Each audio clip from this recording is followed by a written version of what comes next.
ओम शांति। ओम शांति। ओम शांति। ओम शांति।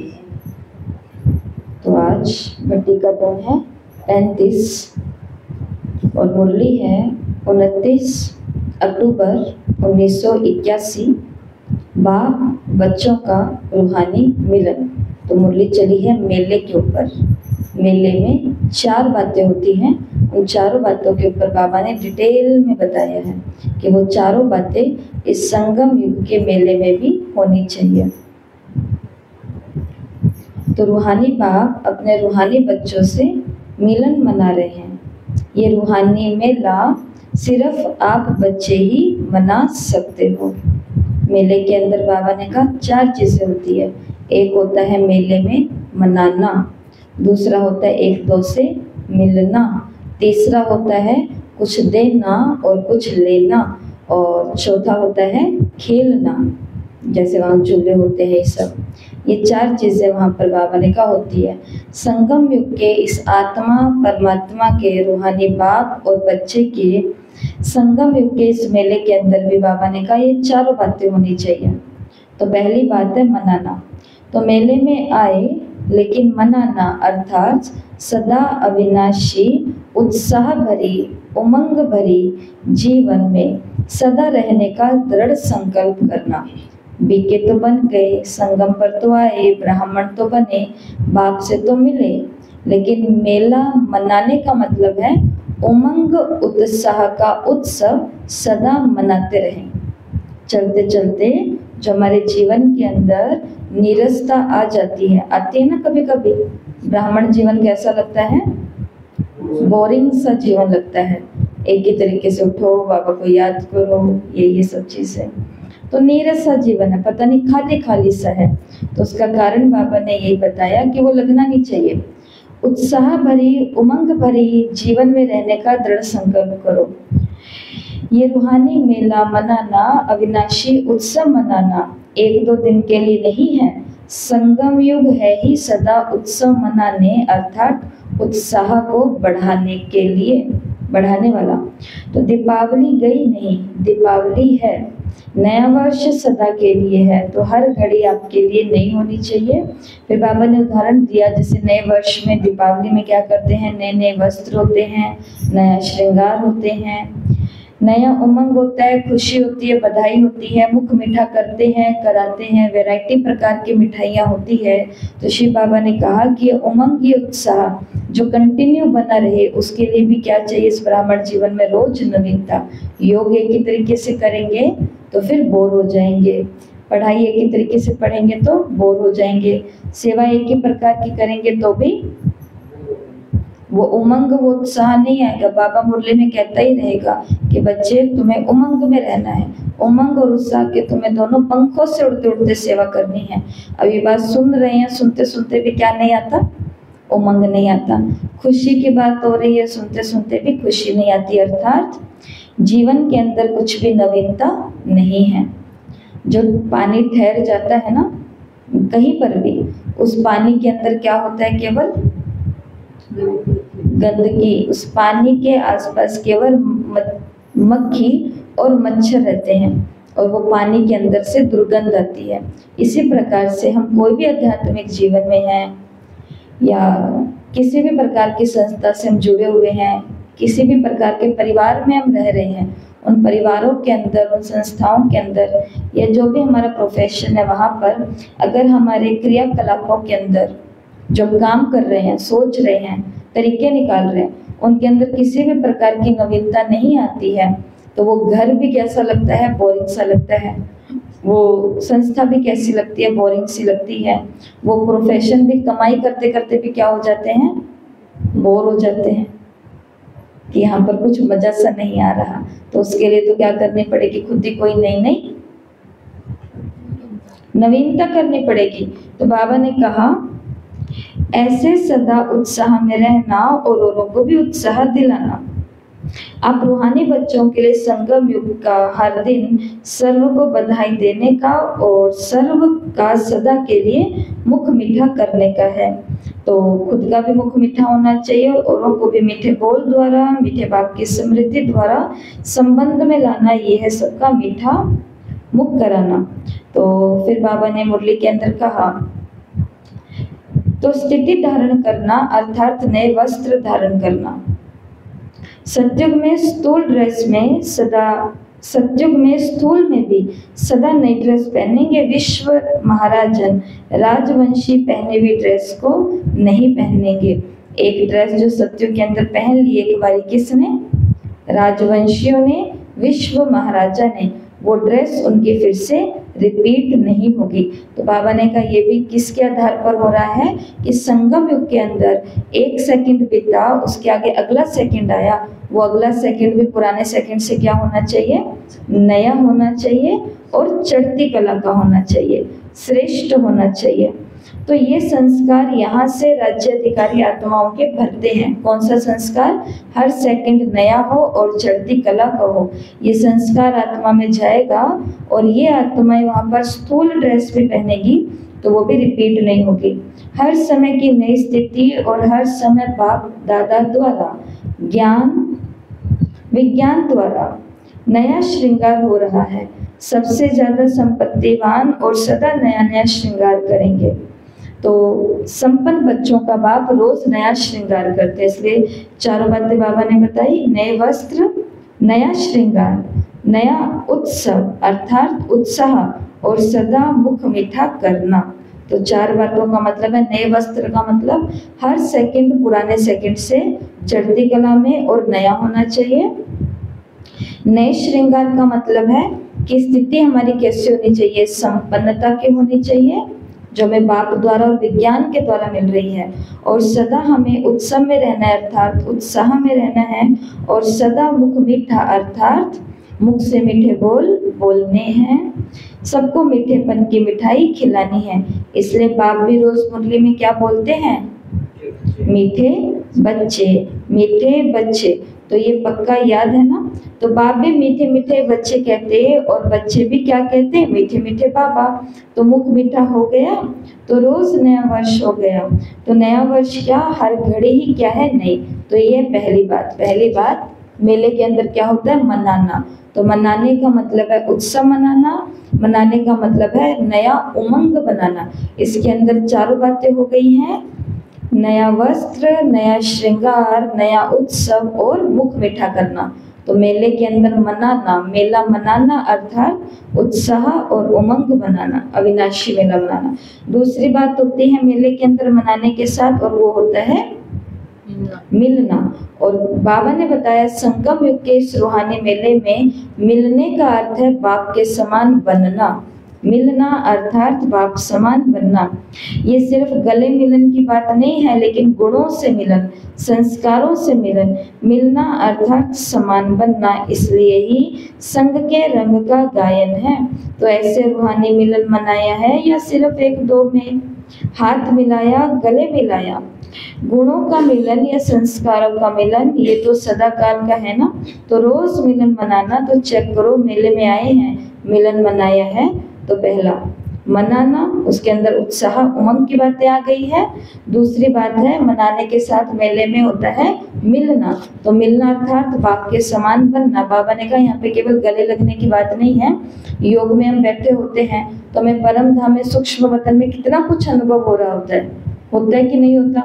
लेकिन जैसे वहां से नीचे उतरे, नीचे आने के बाद में भी क्या मेरी अवस्था बाप के समान रहती है, या फिर अनुभव ऊपर का ऊपर है क्या? हम नीचे आकर के फिर से वही पुरानी चाल चलने लग गए हैं। तो इसलिए बाबा ने कहा वो वाले गले मिलने का नहीं, ये है गुणों का मिलन और ये है संस्कारों का मिलन। तीसरी बात जो मेले में होती है वो है लेना और देना। बाबा ने कहा मेले के अंदर जाते हैं तो पैसे देते हैं और बदले में वस्तु लेते हैं। तो बाबा ने भी कहा संगम युग के इस मेले में लौकिक रीति से भी किसी मेले में जाएंगे तो पैसे देंगे, चीज लेंगे, कुछ ना कुछ लेते जरूर है। मेले में गए और खाली हाथ आ जाए तो कैसा लगेगा? आते ही सब लोग पहले पूछेंगे कि मेले से क्या लाए हो, मेले से क्या लाए हो? तो बाबा ने कहा कुछ ना कुछ लेते जरूर हैं, और लेने के पहले क्या करना होता है? देना होता है। चीज मिलेगी तब जब पहले हम कुछ देंगे, ये ही रूल है। तो इस रूहानी मेले में हर समय कुछ लेते ही हो, बाप से तो सदा ही लेते हो, एक दो में भी सदा हर एक की विशेषता और गुण ही लेते हो ना सदा। तो एक दो से भी हम क्या लेते हैं? गुण लेते हैं। जो सेवाधारी होते हैं उनसे हम कितने गुण ले सकते हैं? जो हमारे निमित्त होते हैं उनसे भी हम बहुत गुण विशेषता ले सकते हैं। छोटों से ले सकते हैं, समानों से ले सकते हैं, बड़ों से ले सकते हैं। तो एक दो से भी तो लेते हो ना। जब लेते हो अर्थात स्वयं में धारण करते हो, तो अब समझना बाबा क्या कह रहे हैं। तो जब विशेषता धारण करेंगे तो उसके बदले में पहले लेना, पहले देना और फिर लेना। यहाँ पर बाबा ने कहा पहले अपने में धारण करनी है विशेषता, और बदले में हमारी साधारणता है वो खत्म हो जाएगी। तो पहले देंगे और फिर बाबा हमसे ले लेंगे। तो बाबा की विशेषता, बाबा ने अपनी विशेषता दी, हमने धारण की, और उसके बदले में हमारी वो चीज किसने ले ली? बाबा ने ले ली। कौन से? साधारणता। गुण धारण करेंगे तो उस गुण को धारण करने की जो कमजोरी आई है वो कमजोरी अपने आप समाप्त हो जाएगी। तो ये देना हो जाता है। हर सेकंड लेते हो और देते हो, क्योंकि देने से लेने से देना बंधा हुआ है। तो देने में फराक दिल हो या कंजूस हो। क्या है? फराक दिल है या कंजूस है? तो ऐसे ही एक नगर था और उस नगर के अंदर नियम था, वहां के उस शहर का, उस नगर का एक नियम था। नियम ये था कि जब भी किसी को कोई चीज मिलेगी, जब भी किसी को कोई चीज मिलेगी तो वो पूरे इलाके के इस बीच की जगह पर खड़ा होकर के जोर जोर से बोलेगा 3 बारी कि ये चीज किसकी है, किसकी है, किसकी है, ऐसे करके। और ये वहां का नियम था, ये सबको करना पड़ता था। तो ऐसे ही एक बारी एक बहुत महाकंजूस व्यक्ति था, तो उसको रास्ते चलते मिल गए सोने के सिक्के। सोने के सिक्के मिल गए, लेकिन रूल इज रूल, नियम तो नियम था। और नियम क्या था? जिसको भी कोई की कोई भी चीज मिलेगी तो उस चीज को मार्केट में, उस बाजार के बीचों बीच जा करके, उस जगह बीचों बीच जा करके 3 बारी जोर जोर से बोलेगा। कौन सी बात? 3 बारी बोलेगा। कौन सी बात? ये किसका है, ये किसका है, ये किसका है। अब सोने का सिक्का मिल गया और ऊपर से मिल भी किसको गया? कंजूस नहीं, महाकंजूस को। महाकंजूस को मिल गया, जिसके हाथ में कुछ सिर्फ लगने की देरी हो। अच्छा जी, अब मार्केट गया, उसी स्थान पे जाकर के खड़ा हो गया और 3 बारी बोला ये किसका है, ये किसका है, ये किसका है। घर आया, कोई आया नहीं आगे लेने के लिए कि भाई किसका है। तो सिक्के को लेकर के घर आया, घर आकर के विश्राम करने लगा। पास ही में उसकी जो युगल, उसकी पत्नी है, वो सो रही है। तो रात्रि के लगभग 1 बजे हैं और पत्नी उसको बोलते कि 1 बजे रात को कहाँ जाकर के आए हो। वो कहता है कि सोने के सिक्के मिले थे, और हमारे नगर का नियम है कि पूरे मार्केट के बीचों बीच जाकर के बोलना है कि ये किसका है, ये किसका है, ये किसका है। अब देखो, नियम का तो पालन किया उसने, नियम का पालन किया। नियम ये था कि जिसको जो चीज मिलेगी वो वहां जाएगा और जाकर के 3 बारी बोलेगा। नियम के अंदर ये नहीं था कि वो कितने बजे बोलेगा, किन लोगों के सामने बोलेगा, कितनी आवाज में बोलेगा। जब उसने बोला ये किसका है, ये किसका, वो इतनी धीरे आवाज में था कि सामने कोई भिखारी भी लेटा होगा उसको भी नहीं सुन रहा था। और वो टाइम कौन सा था? रात्रि के लगभग 12-1 बजे। उस समय कौन नहीं वहां पर होगा सुनने वाला। तो नियमों का तो पालन किया, लेकिन नियम के लिए राइट विधि क्या है वो नहीं मालूम है।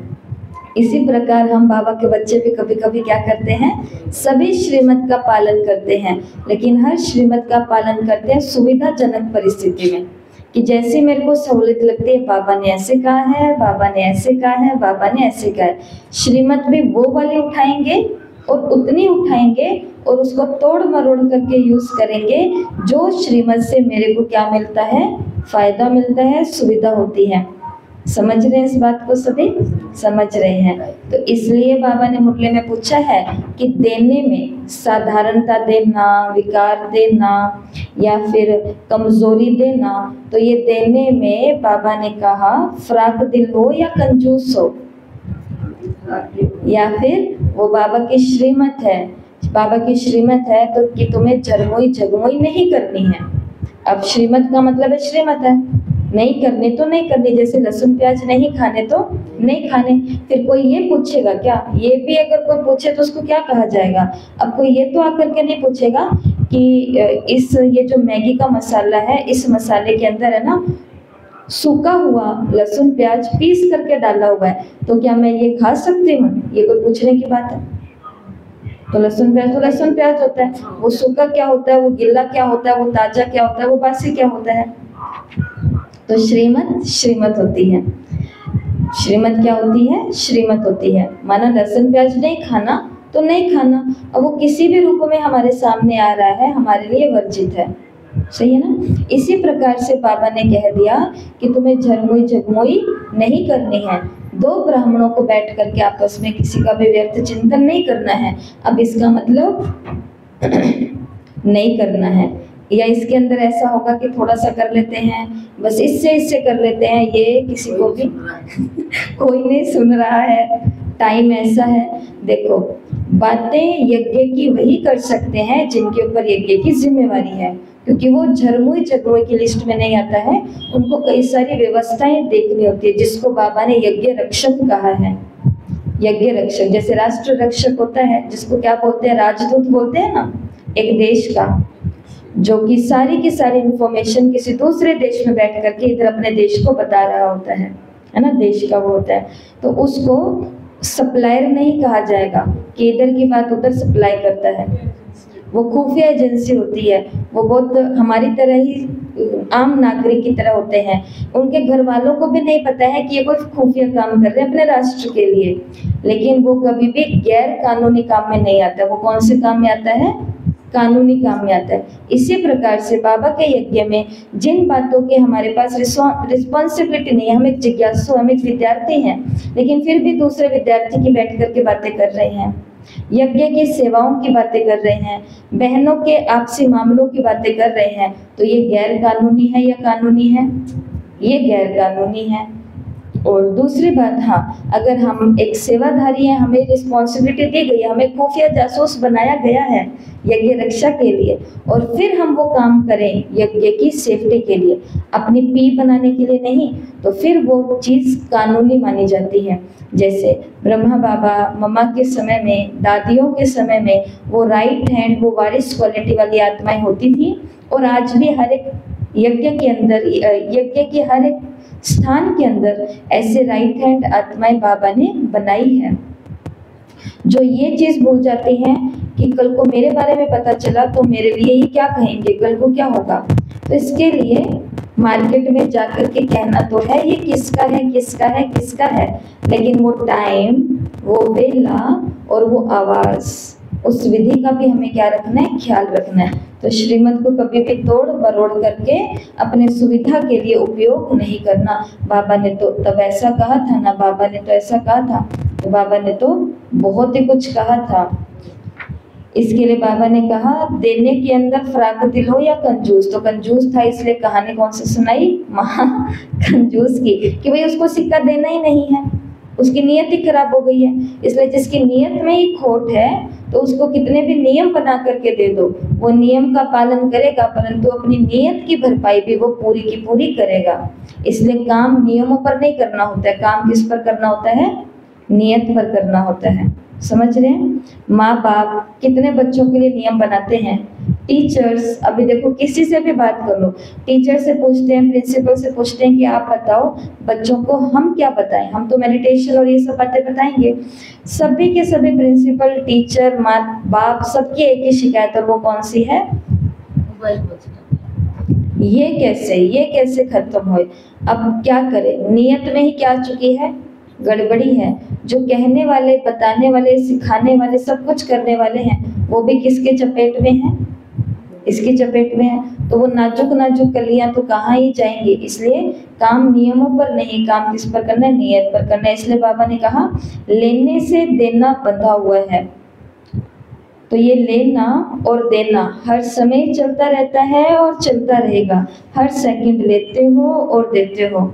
तो बाप आते ही तब हैं जब सब बच्चे बिल्कुल खाली हो जाते हैं, ना तन की शक्ति, ना मन की शक्ति और ना धन की शक्ति। अब बाबा तीनों शक्तियों की डिटेल बता रहे हैं कि तन के अब भगवान देखो कह रहा है कि मैं तुम्हें दूंगा पर उससे पहले तुमसे लूंगा, पर लेने वालों के हाल देखे उसने कि इनसे क्या लूं। तन के इनके अंदर शक्ति नहीं रही है, मन की शक्ति नहीं रही है, धन में भी इनके कोई ताकत नहीं रही है। वो कौन कौन सी शक्ति नहीं रही है बाबा वो बता रहे हैं। तो अपने तन को चेक करना, तन की शक्ति से खाली, इसका यादगार शिव की बारात कैसे दिखाई है। तो शिव की बारात कैसे दिखाई है, लूले लंगड़े सब प्रकार के शिव की बारात में है।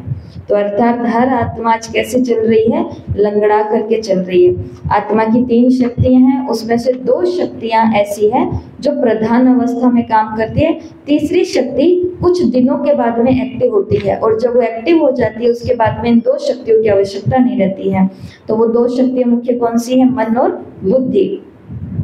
मन बुद्धि जब एक्टिव इसमें कर्म में आता है शरीर के द्वारा, तो बहुत दिनों के बाद में एक आदत, एक संस्कार बन जाता है। और जब कोई का संस्कार बन जाता है तब मन सोचता नहीं है, बुद्धि निर्णय करती नहीं है। अब सामने चाय पड़ी है, प्याला उठाया और पिया, क्योंकि अब क्या काम करेगा, संस्कार काम करेगा।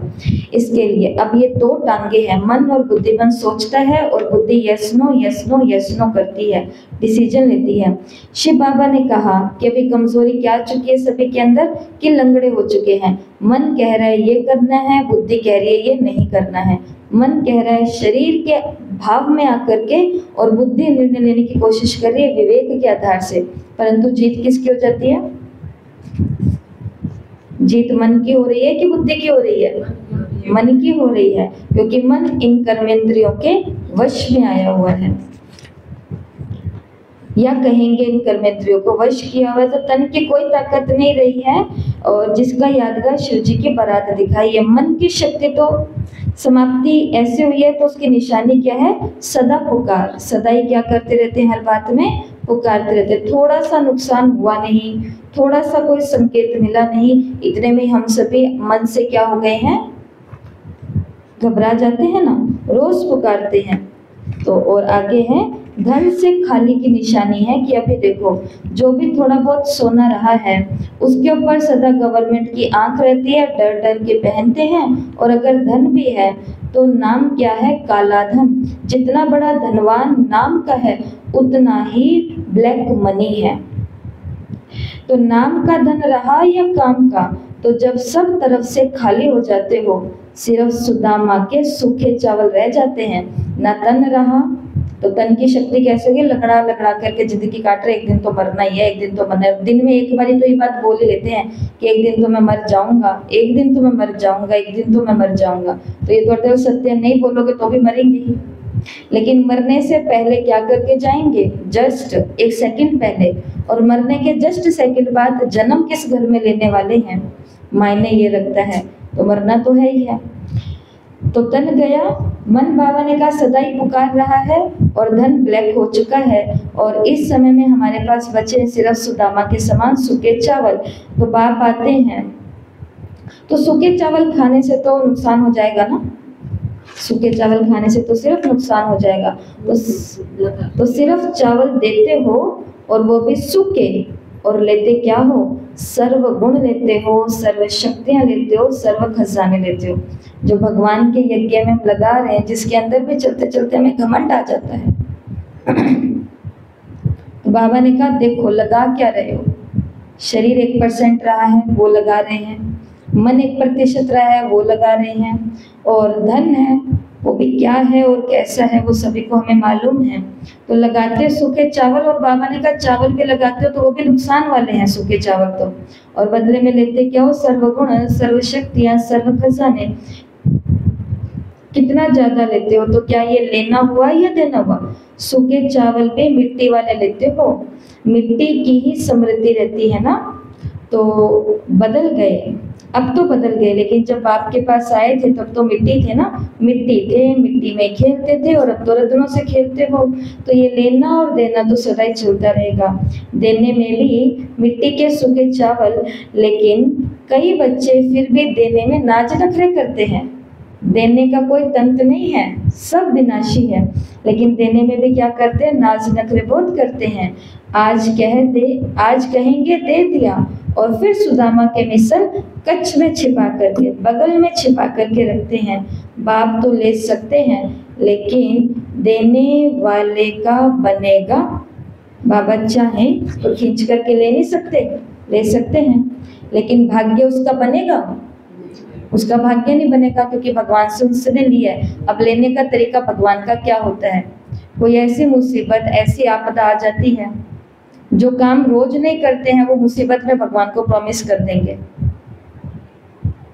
एक माता जी को नॉर्मली कह रहे थे कि आप सत्संग लगा लो, घर के अंदर इतने प्रॉब्लम है, सत्संग करा लो, सत्संग करा लो, सत्संग करा लो। बाबा का नए लोग हैं तो नहीं मानते नहीं है, करते नहीं है, ये नहीं हो सकता, वो नहीं हो सकता, ठीक है जी।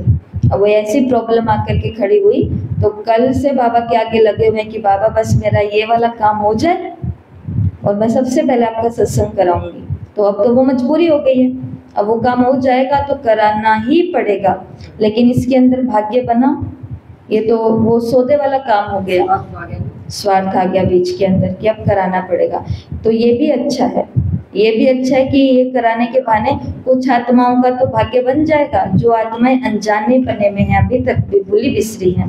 लेकिन फिर भी एक होता है खुशी के पलों में कराना, जो उस दिन बाबा ने लगभग महीने 1.5 महीने पहले साकार मुरली आई थी हैप्पी बर्थडे की, याद है, अलौकिक जन्मदिन, नहीं याद है?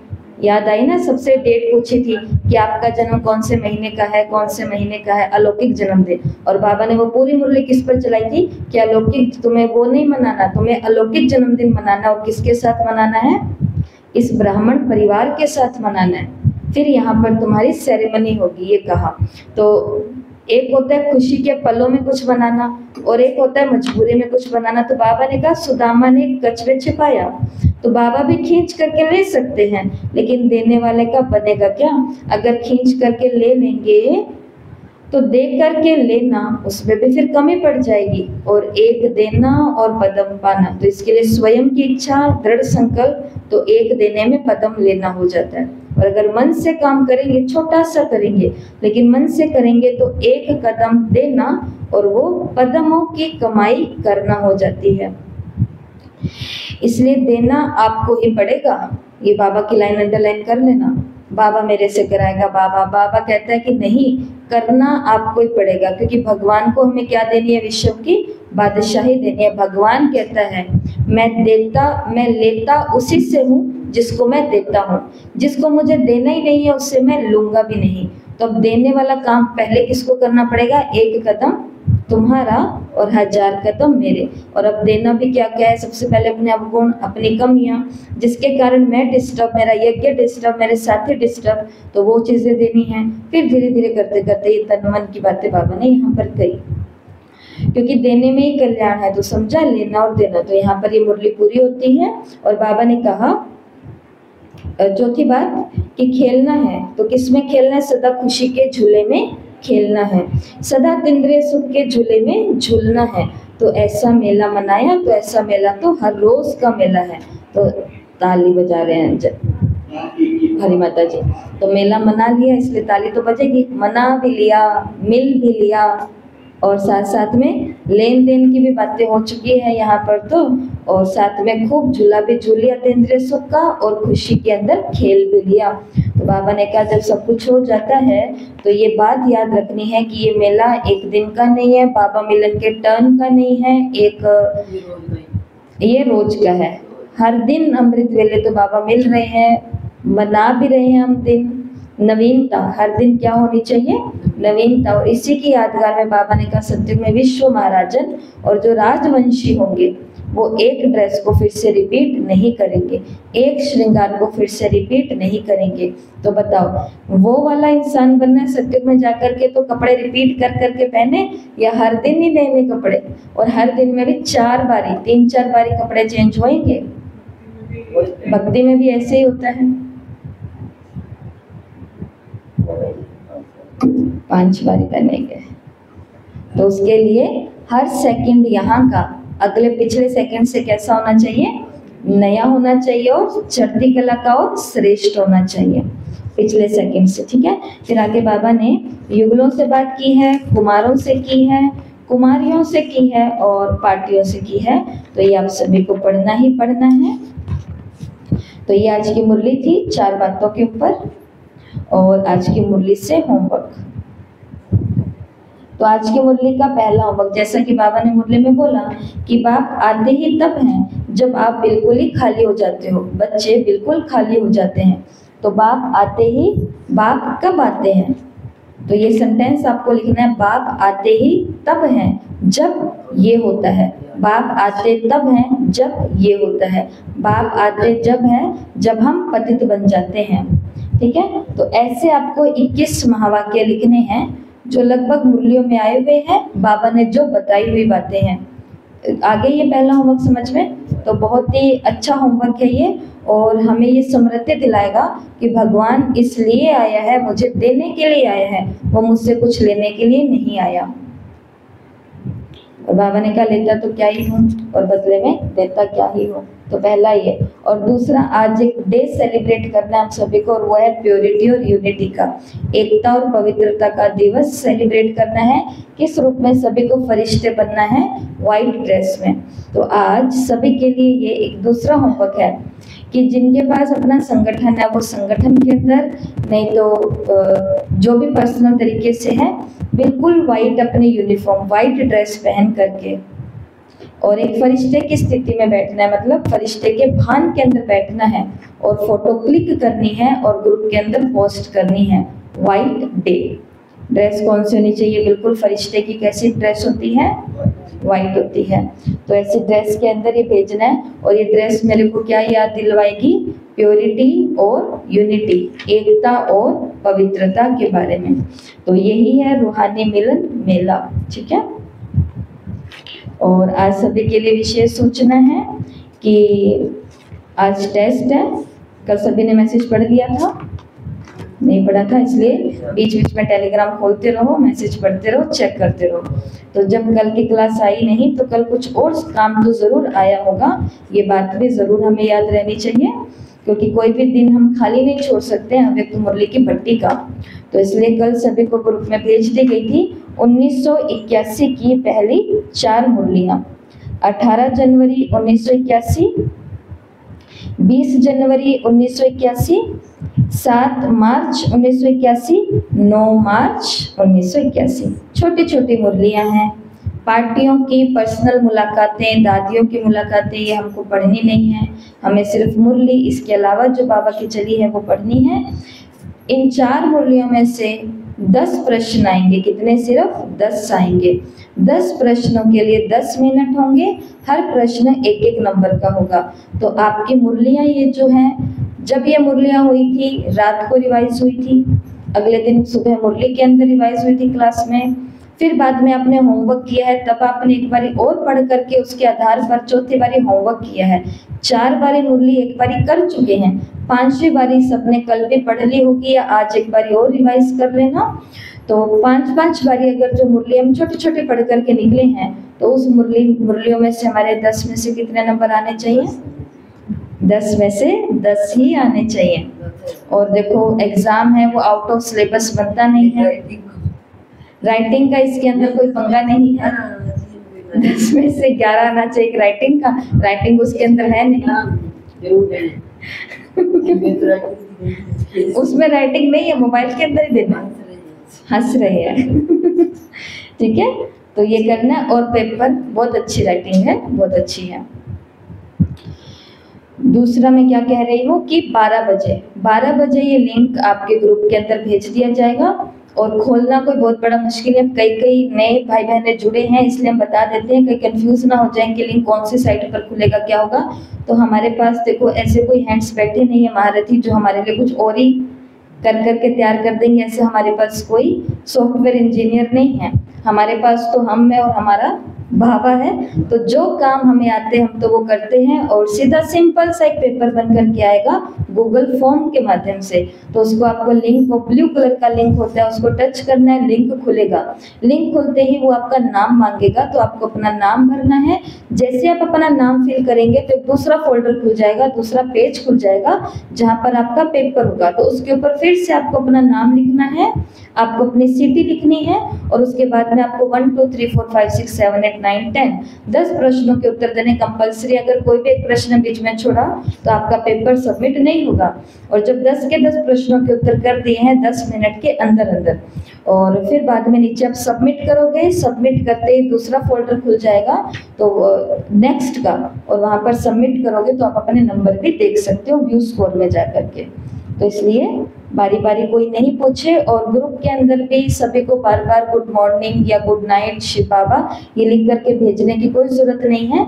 मैसेज आपको एक तो अपने होमवर्क के भेजने हैं, और दूसरा रात की जो अव्यक्त मुरली हमारी होती है वो क्लास, उसमें जो डन डन डन कर रहे हैं कि मैंने मुरली पढ़ ली, ये वाला करने की केवल छुट्टी है। बाकी आजकल हमारा संगठित अमृत वेला चल रहा है तो सभी अपनी वहां पर हाजिरी लगाते हैं, तो गुड मॉर्निंग के मैसेज आते हैं, रात को भी गुड नाइट के मैसेज आते हैं। तो ये हमको एक्स्ट्रा ग्रुप को भरने की आवश्यकता नहीं है। तो जो उसके अंदर फिर और लोग जुड़े हुए हैं उनका टेंशन कब जाएगा कि इसके अंदर तो गुड मॉर्निंग शिव बाबा और गुड नाइट शिव बाबा चल रहे हैं। आप योग के अंदर हाजिर हो रहे हो, इसकी निशानी है कि बहन जी खुद ही स्क्रीनशॉट लेकर के आपके ग्रुप के अंदर डाल देती है कि अमृत वेले का योग किस किस ने लगाया। तो मुरली के इस ग्रुप को हमें बेवजह नहीं भरना है और बेवजह कोई भी मैसेजेस नहीं करने हैं, कोई भी और प्रकार के लिंक नहीं शेयर करने हैं, किसी दूसरे ग्रुप मेंबर को हमें किसी भी प्रकार का पर्सनल मैसेज नहीं करना है। किसी को कुछ पूछना है तो आप दीदी को पर्सनल मैसेज करके वो बात पूछ सकते हो। ठीक है, ओम शांति।